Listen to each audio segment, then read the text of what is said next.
Salam Bapak Ibu Saudara dalam berkat melawan si aku kita di hadapan Tuhan. Marilah kita berdoa sebelum membaca dan merenungkan firman Tuhan. Ya Allah, sumber kekuatan kami, karuniakanlah kepada kami kemampuan untuk hidup rendah hati demi kemuliaan nama-Mu. Di dalam Tuhan Yesus kami berdoa, amin. Bapak Ibu Saudara, firman Tuhan sudah tersedia.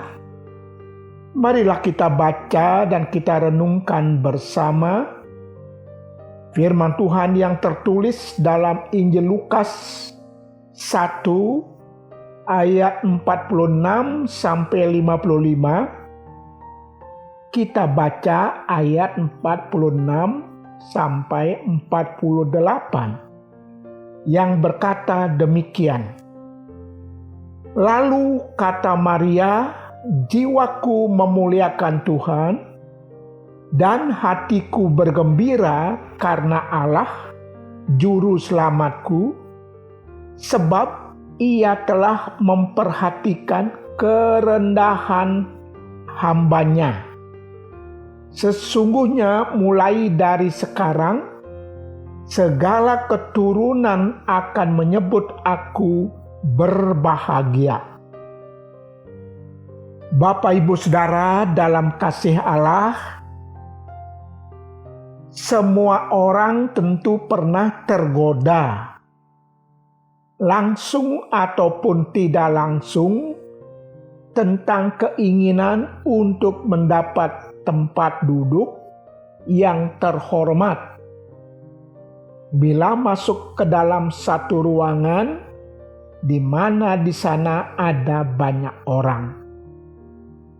Atau mungkin pernah merasa begitu dilukai ketika tuntutannya, usulnya, sarannya, rencananya tidak diperhatikan.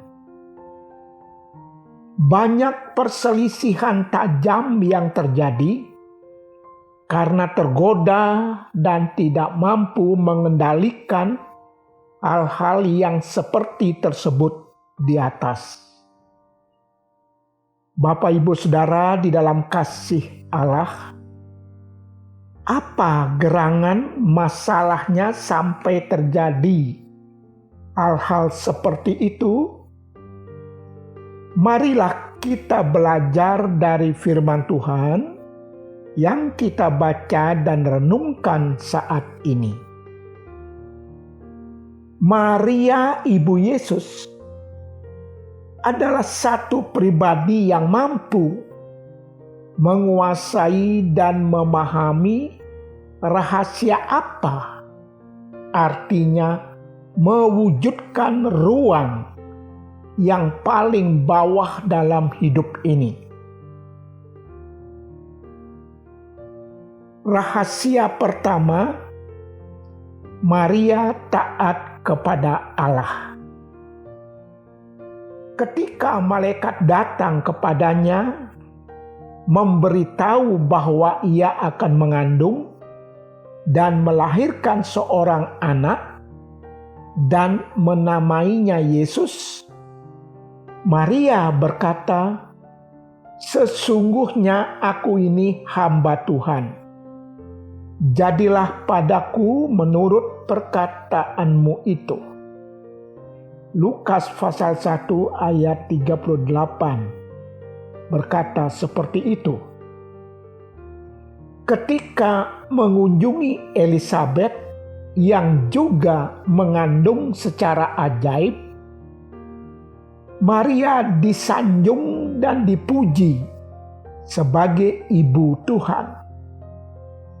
Tetapi Maria tidak meninggikan dirinya. Maria ungkapkan kerendahan hatinya di hadapan Tuhan dengan melantunkan pujian.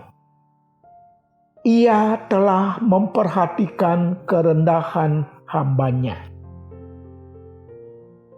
Rahasia kedua, Maria membiarkan kehendak Allah yang terjadi pada dirinya.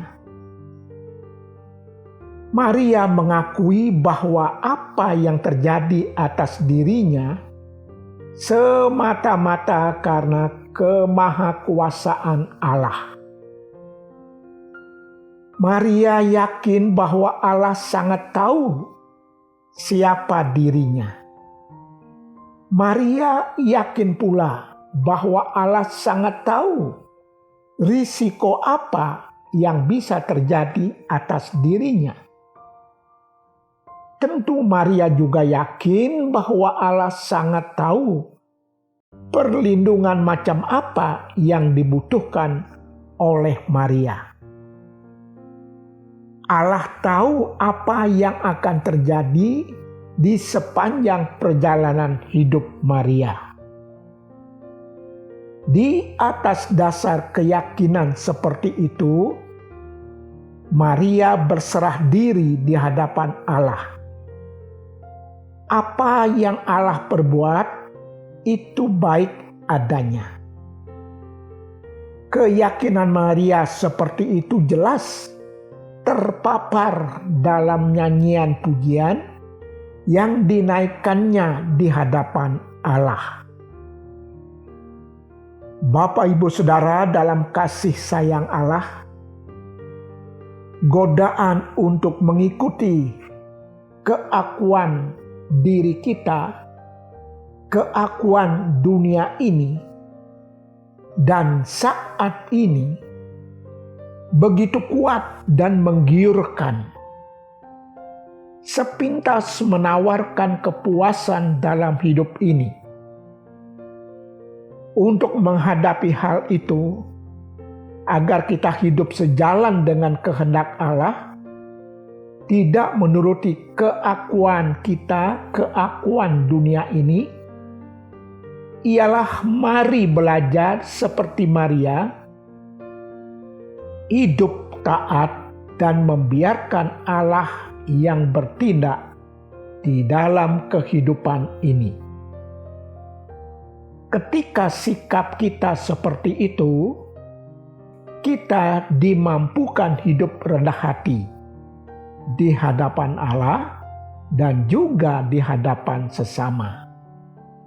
Biarlah hidup rendah hati terjadi dalam perjalanan hidup kita sehari-hari. Bapak, Ibu, Saudara, dalam kasih Allah, di sisi lain ada hal yang mendasar pada diri Maria.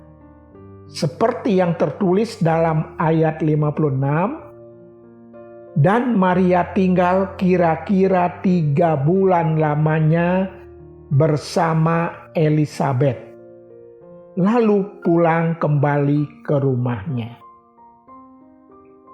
Di masa masih terpaparnya pandemi COVID-19 ini, ada kerinduan yang begitu besar bagi umat Allah, bagi orang percaya, dapat beribadah bersama di dalam gedung gereja masing-masing. Rasa rindu ini tidak sekedar didorong oleh keinginan secara tubuh jasmani ini, tetapi dipicu oleh rasa satu tubuh Kristus untuk dapat menikmati ketersalingan, khususnya secara rohani, walaupun hanya dalam 1-2 jam dalam ibadah setiap hari Minggu.